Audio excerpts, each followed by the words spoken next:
বাংলাদেশের মানুষের ত্যাগ, বাংলাদেশে একটি সুষ্ঠু বাংলাদেশের মানুষের মালিকানা ফিরিয়ে আনার জন্য আমরা গত 16 বছর ধরে আন্দোলন করেছি এবং এই আন্দোলনের মানুষ জীবন দিয়েছে, মানুষ পুলিশের হেফাজতে মৃত্যুবরণ করেছে, গুম হয়েছে, খুন হয়েছে, মানুষ চাকরি হারিয়েছে, ব্যবসা হারিয়েছে, তার পরিবার হারিয়েছে।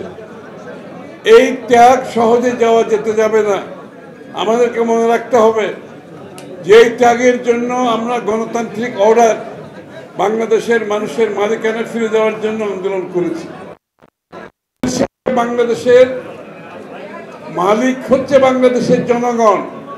সুতরাং আগামীর বাংলাদেশে কি হবে, বাংলাদেশের মানুষের মনোজগতে যে পরিবর্তন হয়েছে, যে প্রত্যাশা জেগেছে, যে আকাঙ্ক্ষা জেগেছে, এটার প্রতিফলন একমাত্র সম্ভব বাংলাদেশের মানুষের ভোটে নির্বাচিত সরকারের মাধ্যমে।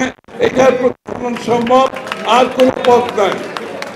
কারণ অনেকের অনেক মত থাকবে, আমাদের সকলের মতের প্রতি সহনশীল হতে হবে, শ্রদ্ধা জানাতে হবে, সম্মান জানাতে হবে, কিন্তু সিদ্ধান্ত হবে দিনের শেষে বাংলাদেশের মানুষের ভোটের মাধ্যমে। বাংলাদেশের মানুষের, জনগণের প্রতিনিধিত্ব যারা করবে তারাই সিদ্ধান্ত নেবে, তার বাইরে সিদ্ধান্ত হওয়ার কোনো সুযোগ নাই। কিন্তু আমরা অপরের প্রতি সহনশীল হতে হবে, অপরের মতামতকে শ্রদ্ধা জানাতে হবে, সম্মান জানাতে হবে, রাজনৈতিক সংস্কৃতি বদলাতে হবে। আমরা সাংঘর্ষিক রাজনীতির দিকে যেতে পারবো না।